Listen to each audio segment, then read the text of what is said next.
పరిశుద్ధ లేఖన భాగము నుండి లూకా సువార్త పరిశుద్ధ లేఖన భాగము నుండి లూకా సువార్త 19వ అధ్యాయము 35 వచనము నుండి 40 వచనాలు చదువుకుందాము. తరువాత వారు యేసునొద్దకు దానిని తోలుకొని వచ్చి ఆ గాడిద పిల్ల మీద తమ బట్టలు వేసి యేసును దాని మీద ఎక్కించి ఆయన వెళ్ళుచుండగా తమ బట్టలు దారి పొడుగున పరచిరి. ఒలీవల కొండ నుండి దిగు చోటికి ఆయన సమీపించుచున్నప్పుడు శిష్యుల సమూహమంతయు సంతోషించుచు ప్రభువు పేరట వచ్చు రాజు స్తుతింపబడునుగాక, పరలోకమందు సమాధానమును సర్వోన్నతమైన స్థలములలో మహిమయు ఉండునుగాక అని తాము చూసిన అద్భుతములన్నిటిని గూర్చి మహాశబ్దముతో దేవుని స్తోత్రము చేయసాగిరి. ఆ సమూహములో ఉన్న కొందరు పరిసయ్యులు, బోధకుడా, నీ శిష్యులను గద్దింపుమని ఆయనతో చెప్పగా ఆయన వారిని చూసి, వీరు ఊరకుండిన ఎడల ఈ రాళ్ళు కేకలు వేయనని మీతో చెప్పుచున్నానని నేను. చాలమ్మ ప్రియులారా, మనం చదువుకున్న ఈ వాక్య భాగములో మరి ప్రభు అయిన యేసు క్రీస్తు ఆయన శిలువ త్యాగానికి ముందు, మరి శిలువ యాగము చేయడానికి ముందుగా మరి ఆ లేఖనాలలో ఒక మాట రాసి ఉంది. ఏమని రాసి ఉంది అంటే, ప్రభు అయిన యేసయ్య శిలువకు ముందు ఏం చేయాలి అంటే, ఒక గాడిద పిల్లను మరి తోలుకొని వచ్చి గాడిద మీద ఎక్కాలి అని చెప్పి, గాడిద మీద ఎక్కించి ఊరేగించాలి అని చెప్పి లేఖనములు తెలియచేస్తూ ఉన్నాయి.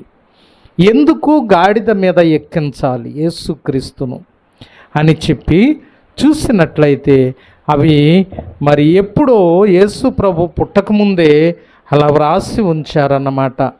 పరిశుద్ధ లేఖనాలలో మరి అలాగా లిఖితపూర్వకంగా ప్రవక్తల చేత చెప్పబడి వ్రాయబడి ఉంచారు.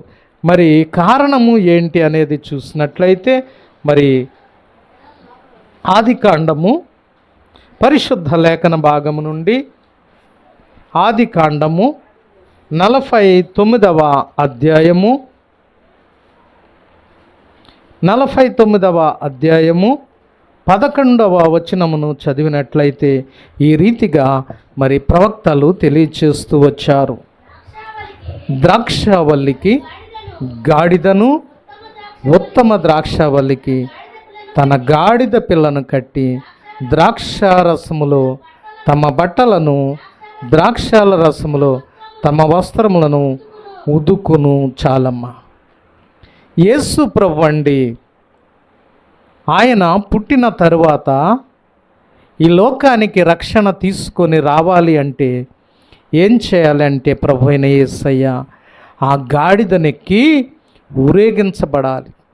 ఊరేగించబడాలి అని చెప్పి ఇక్కడ వ్రాసి ఉంచారు.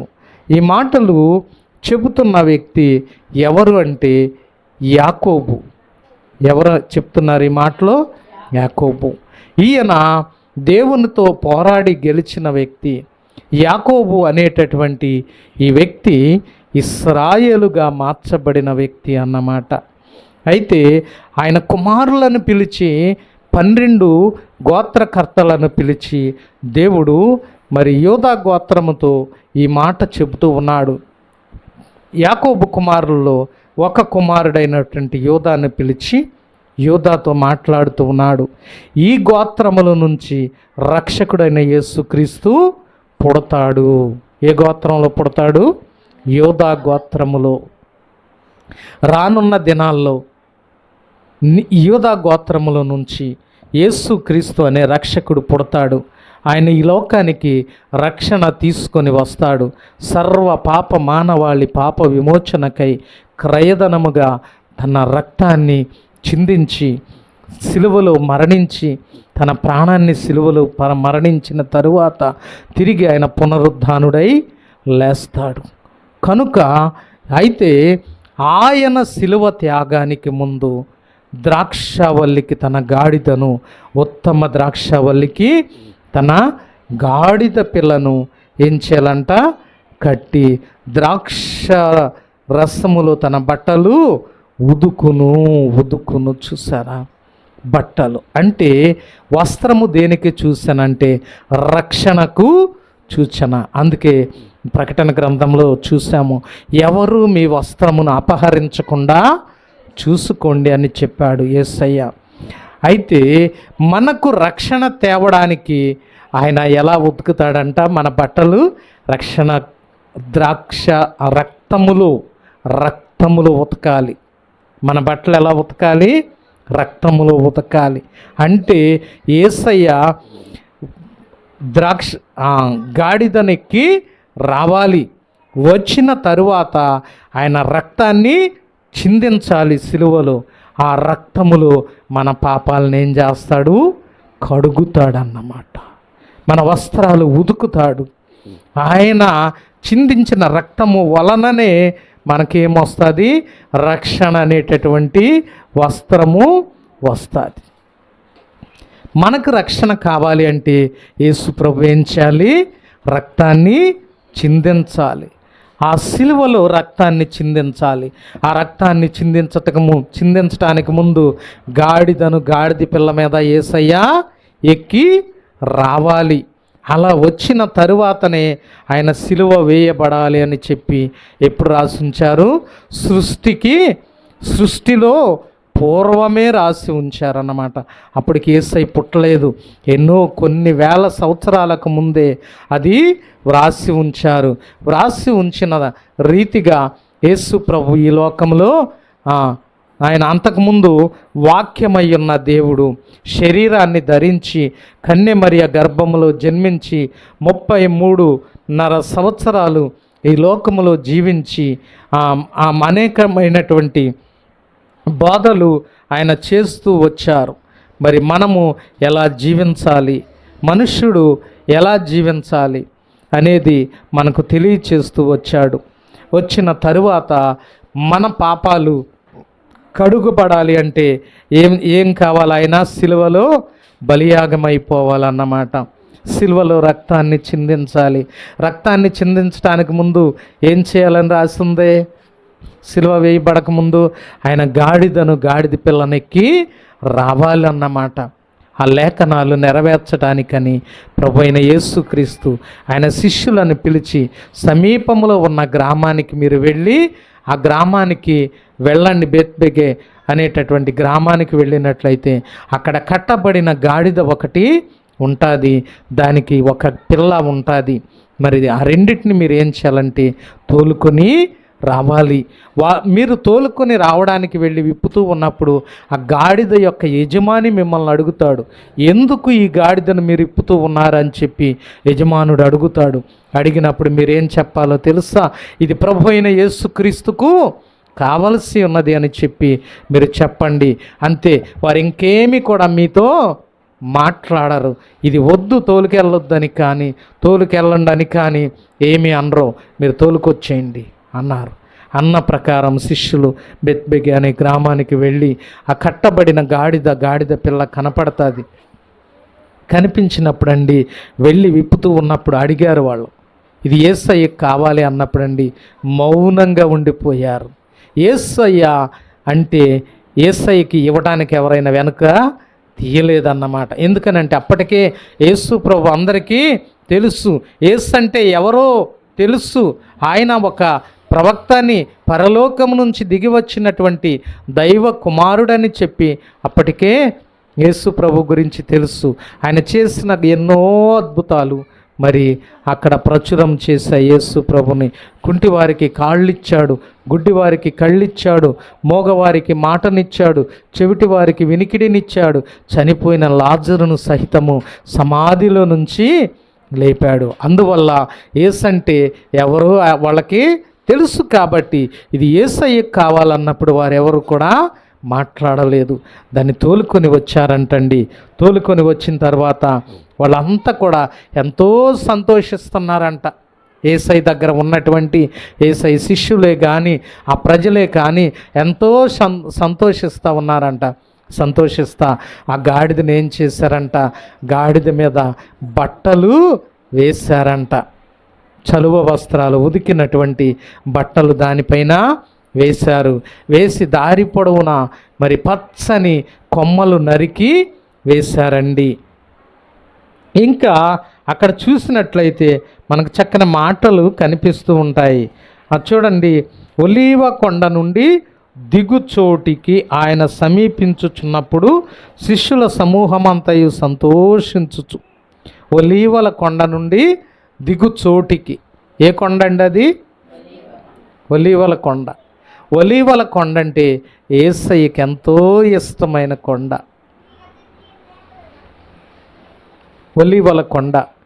మరి యేసు ప్రభు చనిపోయి తిరిగి లేచిన తరువాత ఆయన శిష్యులందరూ చూస్తూ ఉండగా ఆరోహణమైన కొండ ఏ కొండ? ఆ కొండ మీదే ఆయన అక్కడే పరలోకానికి వెళ్ళారు. తర్వాత ఆయన వచ్చేటప్పుడు కూడా ఆ ఒలీవల కొండ మీద అడుగు పెడతాడండి యేసు ప్రభు. మొట్టమొదటి అడుగు ఒలీవల కొండ మీద ఒక అడుగు పెడతాడన్నమాట వచ్చేటప్పుడు కూడా. అలాగే ఆయన శిలువ యాగానికి ముందు గాడిదను ఎక్కడానికి ముందు ఎక్కడి నుండి దిగి వచ్చాడు ఆయన? ఒలీవల కొండ. యేసు క్రీస్తుకు ఒలీవ కొండకు ఎంతో మరి దగ్గరి సంబంధము కనిపిస్తూ ఉందండి. ఒలీవ కొండ అంటే ఆయనకి ఎంతో ఇష్టమైనటువంటి కొండ. ఎందుకు ఆయన ఆ ఒలీవ కొండను ప్రేమిస్తూ ఉన్నాడంటే, ఈ ఒలీవ కొండ అనేది మన సర్వ సృష్టి ప్రపంచం అంతటికి కూడా కేంద్ర బిందువు ఒలీవ కొండ. అంటే మధ్యలో ఉందన్నమాట, ప్రపంచం అంతటికి సెంటర్ పాయింట్ అన్నమాట. ఇప్పుడు ఈ చుట్టూ ఒక వృత్తాన్ని మనం గీసామనుకోండి, అన్నిటికీ మిడిల్ పాయింట్ అది కనిపిస్తుంది. అలాగే ప్రపంచం అంతట్లో మధ్య కేంద్ర బిందువుగా ఒలీవ కొండ ఉంది. అందుకని ఆయన శిలువ త్యాగానికి ముందు, గాడిదను ఎక్కటానికి ముందు కూడా ఒలీవ కొండ నుండి దిగుచోటుకి వచ్చినప్పుడు అని చెప్పి వ్రాయబడి ఉంది. ఆయన సమీపించుచున్నప్పుడు శిష్యుల సమూహం అంతయు సంతోషించుచు ప్రభు పేరట వచ్చు రాజు స్తుతింపబడునుగాక. ఎవరి పేరట వస్తూ ఉన్నాడంటే ఈ రాజు? గాడిదనెక్కి, గాడిద పిల్లనెక్కి ఎవరి పేరట వస్తూ ఉన్నాడు? ప్రభువు పేరట. ప్రభు పేరట వస్తూ ఉన్నాడు. వాళ్ళు అంటున్నారు, ప్రభువు పేరట వస్తున్న రాజు ఎవరంటీనా? ఎవరంటండి ఈయన? రాజు. ఏ రాజు? ఏ రాజు? ఈ లోకంకా ఆయన రాజ్యము ఈ లోకముది కాదు. మరి ఎక్కడుంది ఆయన రాజ్యం? పరలోకానికి రాజు ఆయన. మరి ప్రభు పేరట వస్తూ ఉన్నాడు యేసయ్య. మరి అప్పుడు వాళ్ళు చెప్తూ ఉన్నాడు, ప్రభు పేరట వచ్చు రాజు స్తుతింపబడునుగాక అని చెప్పి వాళ్ళు దేవుణ్ణి కేకలేసుకుంటా తీసుకొస్తూ ఉన్నారన్నమాట. స్తుతిస్తూ ఆయన్ని తీసుకొస్తూ ఉన్నారు. ఇక్కడ తీసుకొస్తున్న సందర్భంలో మొదటిది గాడిద కనిపిస్తూ ఉంది, రెండవది గాడిద పిల్ల కనిపిస్తూ ఉంది, మూడవది శిష్యులు మరి జనసమూహము కనిపిస్తూ ఉన్నారు. అయితే యేసుక్రీస్తు మొట్టమొదటి వ్యక్తిగా చూసినట్లయితే, గాడిద పిల్ల రెండవదిగా చూసినట్లయితే, ఆయన శిష్యులు జనసమూహము మూడవదిగా మనకి కనిపిస్తున్నారు. ఇక్కడ వీళ్ళందరినీ మనం చూసినట్లయితేనండి, ఇక్కడ యేసుక్రీస్తును మనం దృష్టిలో పెట్టుకోవాలి. యేసు ప్రభు గాడిదను ఎక్కడానికి గల కారణం ముందే ప్రవక్తలు రాసుంచారన్నమాట. ఆయన గాడిద పిల్ల మీద మరి ఎక్కి ఊరేగాలని చెప్పి రాసుంచారు. ఆ ఎక్కి ఊరేగిన తరువాత ఆయన శిలువ త్యాగాన్ని చెయ్యాలి. ఆ శిలువ త్యాగం చేసిన తర్వాత ఒలీవ కొండ నుంచి ఆయన ఆరోహణం అవ్వాలి. ఆ తర్వాత మరలా అదే కొండ మీదకి ఆయన రావాలి. ప్రవక్తలు ఇవన్నీ ముందే రాసించారు. కనుక ఇంకా అంత మాత్రమే కాదు, ఋగ్వేదంలో రాసి ఉంటుంది ఆయన గురించి. ఒక కల్మషము లేని మేకను తీసుకోవాలి అని రాసి ఉంటుంది.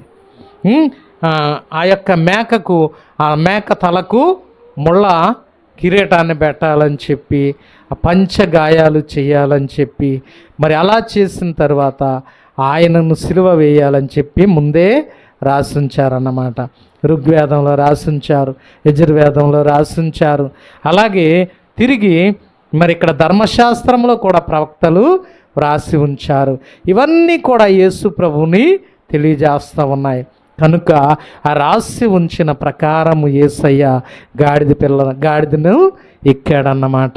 ఎక్కిన తరువాత మరి వాళ్ళ ఊరేగిస్తూ ఉన్నారు. ఊరేగిస్తూ ఉన్నప్పుడండి అందరూ కూడా నేనున్నాను, నేను అందరికీ మంచివాడిని కాలేనండి, మీ అందరు నన్ను ప్రేమించేవారే కావచ్చు, కానీ నన్ను తిట్టేవారు కూడా ఈ గ్రామంలో ఉంటారు. కారణం ఏంటంటే కొంతమందికి ఇష్టమవుతాము, కొంతమందికి ఇష్టము కాలేమండి. దేవుని ఎరుగని మీకు నేను మంచివాడిని కావచ్చు, దేవుని ఎరుగని వారికి నేను చెడ్డవాడిగా కనిపిస్తాను, వీడందరినీ యేసు ప్రభు మతంలోకి మారుస్తున్నాడని చెప్పి తిట్టేవారు కూడా ఉంటారండి, లేకపోరు. అలాగే యేసు ప్రభుని ఊరేగిస్తూ దేవునికి మహిమ అని చెప్పి స్తుతిస్తూ ఆయన తీసుకొని వెళ్తూ ఉంటేనండి కొందరు అంటారు ఏమనంటే, అక్కడ రాస్తుంది చక్కగా, శాస్త్రులు పరిసయ్యులు చెప్తున్నారన్నమాట. చూడండి 39వ వచనంలో, ఆ సమూహంలో ఉన్న కొందరు పరిసయ్యులు, బోధకుడా నీ శిష్యులను గద్దింపుమని వానితో చెప్పగా, ఆయన వారిని చూసి, మీరు ఊరకుండిన ఎడల ఈ రాళ్ళు కేకలు వేను. చూసారా, దేవుని స్తుతిస్తుంటేనండి స్తుతించొద్దని చెప్పమని చెప్తున్నారు. అప్పుడు యేసయ్య అంటున్నాడు, వీళ్ళే కనుక ఊరకుంటే ఏ స్తుతిస్తాయి? రాళ్ళు స్తుతిస్తాయి. విలువ లేని గాడిద అప్పట్లో. ఈ గాడిదను అందుకు ఎక్కాడు. ఎందుకు ఎక్కాడు యేసయ్య? విలువ లేని గాడిద. యేసు ప్రభుని అంత క్రితం రాజుగా చేయటానికి చూశారండి. ఎలా చేయాలని చూశారు? రాజుగా చేయటానికి చూస్తే యేసు ప్రభు అంటాడు, ఈ లోక ఘనత నాకు వద్దు, నా రాజ్యం ఇది కాదు, నా తండ్రి రాజ్యం పరలోకంలో ఉన్నది, అక్కడ నేను రాజునవుతా, ఇక్కడ నాకు రాజరికం నాకు వద్దు అన్నాడు. అందుకని చూడండి, ఇక్కడ మనం చదువుకున్న ఈ మాటలో ఒక మాట ఉంది. ఏమనంటే, ఏముంది అక్కడ? చదివాం కదా, చూడండి, ప్రభువు పేరట వచ్చు రాజు స్తుతింపబడును గాక అని ఉంది. ఏ రాజు ఈయన? పరలోకానికి రాజు అండి ఈయన, ఈ లోకానికి రాజులు కాదు. అయితే ఈ యేసయ్య మరి ఈ లోకానికి వచ్చినప్పుడండి, నాకు ఈ లోక ఘనత వద్దు అని చెప్పి ఘనత లేని గాడిదను ఎక్కాడు అన్నమాట. ఆయన ఘనత కోరుకోలేదు కాబట్టి. ఘనత కోరుకుంటే ఈ లోక రాజులు ఘనత కావాలి వాళ్ళకి. వాళ్ళు ఏమి ఎక్కుతారు? గుర్రాలని, ఏనుగుల్ని ఎక్కారు ఈ లోకంలో రాజులు అందరూ. చూడండి, చాలామంది ఈ లోకంలో చూసినట్లయితే మరి దేవుళ్ళు అనబడిన వారు, దేవతలు అనబడిన వారు, దేవీ దేవతలు కూడా చూస్తే వాళ్ళు కొంతమంది గుర్రాలను ఎక్కారు, కొంతమంది పులులను ఎక్కారు, కొంతమంది ఇలాగా వాటిని ఎక్కుతూ వచ్చారు. మరి ఎలుకలను ఎక్కిన వాళ్ళు కొంతమంది. కానీ యేసు ప్రభు దేన్ని ఎక్కాడంటే గాడిదను ఎక్కాడండి. గాడిదను ఎందుకు కోరుకున్నాడంటే దానికి ఘనత లేదు కాబట్టి, దాన్ని ఎవరు ఎన్నిక చేయరు కాబట్టి, దాన్ని బరువులు మోయటానికి ఉపయోగిస్తారు కాబట్టి దాన్ని కోరుకున్నాడు. మరి ఎక్కి వస్తూ ఉన్నప్పుడు స్తుతిస్తూ ఉన్నారు. మరి స్తుతిస్తూ ఉంటే మరి వాళ్ళు అన్నారు, మరి శాస్త్రులు పరిచయులు, ఎందుకు నీ శిష్యులను గద్దించు అంటే, ఈ రాళ్లే కేకలేస్తాయి నేను ఊరకుంటే, ఈ రాళ్లే స్తుతిస్తాయని చెప్పి ప్రభు చెప్పాడు. చెప్పి మరి ఆ ఘనత లేని గాడిదను కోరుకొని ఎక్కి వచ్చాడండి. ఎక్కి ఎప్పుడైతే యేసు ప్రభు ఎక్కాడో వెంటనే ఆ ఘనత లేని గాడిదకి ఏమొచ్చింది? యేసుప్రభు ఎక్కుతాడు అనగానే చలువ వస్త్రాలు దాని మీద వేశారు. వేసిన తరువాత ఆ పచ్చని ఒలీవ కొమ్మల మీద నడిపిస్తూ ఉన్నారు. అంత మాత్రమే కాదు, మరి ఖర్జూర మట్టలు చేత పట్టుకున్నంట ప్రభు పేరట వచ్చువాడు స్తుతింపబడునుగాక అని చెప్పి కేకలేస్తూ ఉన్నారు. ఏ మట్టలు పట్టుకున్నారు? ఆ మాట చదవండి. యోహాను సువార్త 12వ అధ్యాయం 12వ వచనం నుండి చదవండి. చూడండి, యోహాను సువార్త పరిశుద్ధ లేఖన భాగం నుండి యోహాను సువార్త 12వ అధ్యాయము 12వ వచనంను చూసినట్లయితే, ఆ మరునాడు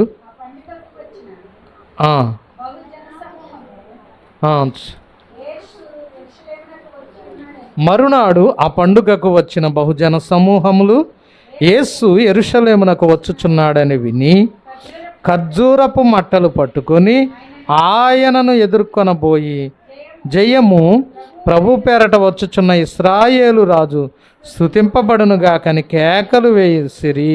చూసారా? ఏమని కేకలేస్తున్నారు? ఏం పట్టుకుని కేకలేస్తున్నారు?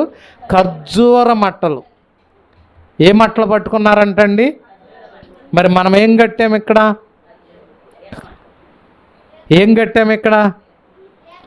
ఇదేంటండి? మరి వాళ్ళ ఖర్జూర మట్టలుగా పట్టుకుని కేకలేశారు, మనం ఈత మట్టలు కట్టడం ఏంటి? మనకి ఇక్కడ ఖర్జూర మట్టలు దొరకవు కాబట్టి ఈత మట్టలు కట్టాము.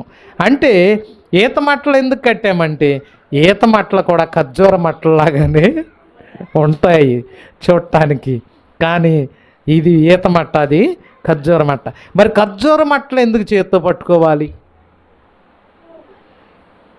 చాలా చెట్లు ఉంటాయి కదా అక్కడ. ఆయన స్తుతించేటప్పుడు ఖర్జూర మట్టలు పట్టుకుని ఎందుకు స్తుతించారు? అది మన పాయింట్. ఖర్జూర మట్టలు ఎందుకు పట్టుకున్నారంటే చూద్దామా? కీర్తనల గ్రంథము 92వ అధ్యాయము 12వ వచనాన్ని చదువుకుందాము. పరిశుద్ధ లేఖన భాగము నుండి కీర్తనల గ్రంథము 92వ అధ్యాయము 12వ వచనము చదవండి త్వరగా. నీతిమంతులు ఖర్జూర వృక్షము వలె మొవ్వ వేయుదురు చాలు. ఖర్జూర వృక్షము, నీతిమంతులు ఖర్జూర వృక్షము వల్లే మొవ్వ వేయుదురు. యేసు ప్రభు ఎవరైనా పాప, పరిశుద్ధుడా, నీతిమంతుడా? సిలువుకి వెళ్ళినప్పుడు పిలాతు అంటాడు, ఈ నీతిమంతుని యందు నేను ఏ దోషము కనుగొనలేదు అని చెప్పి చేతులు కడుక్కుంటాడు. నీతిమంతుడండి యేసు ప్రభు. ఆయన ఎవరు? నీతిమంతుడైన దేవుణ్ణి స్తుతించడానికి ఏం పట్టుకున్నారు? ఖర్జూర మట్టలు అన్నమాట. ఖర్జూర మట్టలో దేనికి సూచన అంటే నీతిమంతుడని చెప్పటానికి సూచన. యేసు ప్రభు నీతిమంతుడు, ఆయన యందు ఏ దోషము లేదు, ఏ పాపము లేదు కాబట్టి ఆయన నీతిమంతుడని, నీతిమంతునికి సూచనగా దినాన ఖర్జూర మట్టలు పట్టుకుని స్తుతించారు యేసు ప్రభువుని. దావీదు రాజునకు, దావీదు కుమారుడు ప్రభువు పేరట వస్తూ ఉన్న దావీదు రాజునకు జయము. చూసారా? ఆయన దావీదు కుమారుడు, ఆయన రాజు, పరలోకానికి రాజు, ఆయన నీతిమంతుడు. నీతిమంతుడైన దేవుడు గాడిదనెక్కాడండి. ఎప్పుడైతే ఎక్కాడో ఆ గాడిదకి ఘనత వచ్చింది. అప్పుడు దాకా గాడిదని ఎవరు గౌరవించలేదు, కానీ ఆ గాడిదకి నాయన పచ్చని కొమ్మలు వేశారు. చూసారా? పచ్చని కొమ్మలు నరికి వేశారు. పచ్చని కొమ్మలు కూడా పరిశుద్ధతకే సూచనగా కనిపిస్తూ ఉన్నాయన్నమాట. పచ్చని ఒలీవ చెట్టు వలె ఉందురు అంటాడు. పచ్చని ఒలీవ చెట్టు, పచ్చని ఒలీవ చెట్టు. పచ్చదనం దేనికి సూచన? ఒలీవ చెట్టుకు చూస్తున్న. ఒలీవ చెట్టు అంటే అది చక్కగా తిన్నగా ఎదుగుద్ది. ఒలీవ చెట్టు ఎలా ఎదుగుద్ది? తిన్నగా ఎదుగుతుంది. ఒలీవ చెట్టులో ప్రతి వస్తువు ఔషధమే. చెట్టు ఔషధమే, ఆకు ఔషధమే, ఆ కాయ కూడా, మరి ఒలీవ పండు కూడా ఎంతో మరి రుచికరమైనది, ఆరోగ్యాన్ని ఇస్తుంది, శక్తిని ఇస్తుంది, జబ్బులను తొలగిస్తుంది. ఆ పచ్చదనానికి సూచన ఒలీవ చెట్టు అన్నమాట. చూసారా? అందుకని మరి ఆ పచ్చని కొమ్మలు నరికివేశారు. తిరిగి ఆ ఖర్జూర మట్టలు చేత పట్టుకుని దావీదు కుమారునికి స్తుతించబడునుగాక, ఆయన జయము అని చెప్పి ఆయన స్తుతిస్తూ తీసుకొని వస్తూ ఉన్నారన్నమాట. ఇక్కడ మనం చూసుకున్న విషయాలు ఏంటంటే, యేసు ప్రభు ఆయన నీతిమంతుడు అనటానికి సూచనగా ఖర్జూర వృక్షము, ఖర్జూర మట్టలు చేత పట్టుకొని స్తుతించారన్నమాట. మరి యేసు ప్రభు ఘనత లేని గాడిదను ఎంచుకొని దానిని ఎక్కినప్పుడు ఆ గాడిదకి ఏమొచ్చింది? ఘనత వచ్చింది. అలాగే నీవు నేను కూడా యేసయ్యని నమ్ముకో ముందు మనము ఎన్నో దోషాలు, పాపాలు, అపరాధములు చేసిన వారము అయినప్పటికీ యేసయ్యని నమ్ముకున్న కారణాన ఈ దినాన మనల్ని ఏమని పిలుస్తున్నారంటే పరిశుద్ధ సంఘము. ఏ సంఘం అంట? యేసు ప్రభు సంఘాన్ని ఏమంటారు?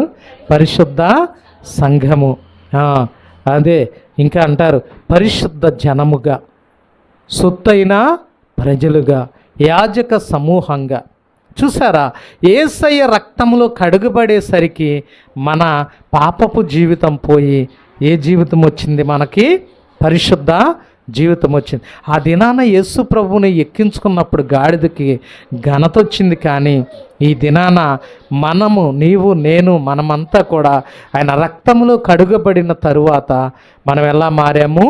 పరిశుద్ధ జనాంగంగా మారాము, పరిశుద్ధ సంఘముగా మారాము. చూసారా? మరి మనం రాజులైన యాజక సమూహము. ఏ సమూహం? మనము రాజులైన యాజక సమూహం అని చెప్పి మరి భక్తుడైనటువంటి మరి భక్తుడు మాట్లాడుతూ ఉంటాడు. మనం రాజులైన యాజక సమూహం ఎలా అయ్యాము? ఒకప్పుడు పాపులమే, ఈ రోజున పరిశుద్ధులుగా ఎలా మార్చబడ్డామంటే ఆయన మన కొరకు ఆ గాడిద మీద ఎక్కిన తర్వాత ఆ శిలువ యాగము చేసి తన రక్తాన్ని చిందించి తన రక్తంలో బట్టలు ఉతకాలి అని చెప్పి రాస్తుంది. అంటే తన రక్తంలో మన పాపాలు ఏం చేశాడు? కడిగాడు. కడిగి రక్షణ వస్త్రాన్ని మనకిచ్చాడు. ఈ దినాన మనము బాప్తిస్మం తీసుకొని పరిశుద్ధ సంఘంగా పిలువబడుతూ ఉన్నాము. మనకు ఆ దినాన ఆ గాడిదకి ఏ రీతిగా ఘనత లేదు యేసు ప్రభు ఎక్కక ముందు, మనం కూడా యేసు ప్రభు నమ్ముకోకముందు మనం పరిశుద్ధులుగా పిలువబడలేదు. కానీ ఇప్పుడు గాడిద ఎక్కిన తర్వాత యేసు ప్రభువుకి ఘనత వచ్చింది. ఘనత రావటమే కాదు, ఈ పరిశుద్ధ గ్రంథంలో రాసి ఉంచారు ఆ గాడిద గురించి పరిశుద్ధ గ్రంథంలో రాసి ఉంచారు. ఆ గాడిద ఎవరిదో తెలియదు, గాడిద యజమాని ఎవరో తెలియదు, కానీ గాడిదను గురించి, గాడిద పిల్లను గురించి రాశారు. అదే రీతిగా నీవు నేను యేసు ప్రభుని నమ్ముకొని బాప్తిస్మం తీసుకున్న తర్వాత మన పేర్లు ఎక్కడ రాయబడినాయి? జీవ గ్రంథంలో రాసించాడు దేవుడు. హల్లెలూయా. మన పేర్లు, ఆ గాడిద పేరు బైబిల్లో రాసి ఉంచితే యేసయ్యని నమ్ముకున్న నీ పేరు, నా పేరు ఎక్కడ రాసించాడు? మరి నమ్ముకోకముందు రాశాడు ఆయన? లేదు. ఇప్పుడు నమ్ముకున్న తర్వాత మనం పరిశుద్ధ జనాంగముగా, ఆయన సొత్తైన ప్రజలముగా, ఆయన స్వరక్తం ఇచ్చి కొన్న సంఘంగా మన పేర్లు జీవగ్రంథంలో రాసించాడు. గాడిద వంటి మన జీవితాలకు, ఘనత లేని జీవితాలకు ఘనత వచ్చింది. కారణం ఏంటంటే ఆయన రక్తమే, ఆయన పరిశుద్ధ రక్తమే మనల్ని కడిగింది, ఆయన పరిశుద్ధ రక్తమే మనల్ని కన్నది, ఆయన రక్తమే మనల్ని కొన్నది, పరిశుద్ధపరిచింది. ఆయన కుమారునిగా, కుమార్తెగా నిన్ను నన్ను చేసుకుంది. ఈ దినాన మరి పరిశుద్ధ సంఘంగా పిలువబడతా ఉన్నామంటే దానికి కారణము ప్రభు అయిన యేసుక్రీస్తు చేసినటువంటి శిలువ త్యాగమే. ఆయన తనను తాను తగ్గించుకొని ఆ గాడిద పిల్ల మీద ఎక్కిన రీతిగా ఆ పరిశుద్ధుడైన దేవుడు మన కొరకు ప్రాణాన్ని పెట్టి, మన కొరకు రక్తాన్ని చిందించి మనల్ని ఏం చేశాడు? పరిశుద్ధులుగా మార్చాడు. గాడిద వంటి మన జీవితాలు పరిశుద్ధంగా మార్చబడ్డాయి. అంతక్రితం పాపాన్ని మోసుకెళ్ళాం, మనం పాపాన్ని మోసుకెళ్ళాం. ఇప్పుడు ఆ పాపపు కట్లను తెంచేశాడు దేవుడు. మరి మరి సముద్రానికి మరి సముద్రానికి, భూమికి, ఆకాశానికి ఎంత దూరమో అంత దూరం మన పాపాలని దూరపరిచాడన్నమాట, పరిశుద్ధులుగా మార్చాడు. అలాగా పరిశుద్ధాత్మ దేవుడు మనలను ఉంచాడన్నమాట. కనుక మరి ఇదంతా కూడా ఎందుకు చేశాడు దేవుడు? మన కోసమే ఆ పాపపు జీవితం నుంచి విముక్తి కలిగించడానికి. గాడిదకి ఎలా విముక్తినిచ్చాడో గాడిద వంటి మన జీవితానికి ఆయన విముక్తిని ఇవ్వటానికి ఆ దినాన ఆయన గాడిదని ఎక్కాల్సి వచ్చింది. విన్న వాక్యాన్ని బట్టి ప్రార్థన